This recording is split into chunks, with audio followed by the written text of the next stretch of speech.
Limited period offer sales ഇത് എല്ലായിടത്തും നമ്മൾ കാണുന്നതാണ്.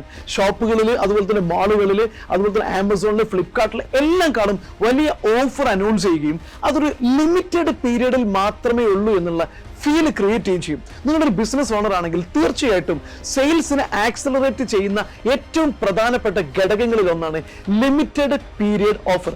ഒരുപാട് കാലത്തേക്ക് ഇത് അവൈലബിൾ അല്ല, കുറഞ്ഞ സമയം കൊണ്ട് തീർന്നു പോകും എന്നുള്ള ഒരു ഫീൽ മനുഷ്യനെ വളരെ പെട്ടെന്ന് വാങ്ങാൻ പ്രേരിപ്പിക്കും. എനിക്ക് ഓർമ്മയുണ്ട്, ഒരു ഷോപ്പ് ഒരിക്കലും ഒരു മിഡ് നൈറ്റ് സെയിൽ നടത്തി. മിഡ് നൈറ്റ് മുതൽ രാവിലെ 6 മണി വരെയാണ് സെയിൽ നടന്നത്. ആളുകൾ എല്ലാവരും കൂടെ ഇരച്ചു കയറി പല സാധനങ്ങളും വാങ്ങിക്കൂട്ടി.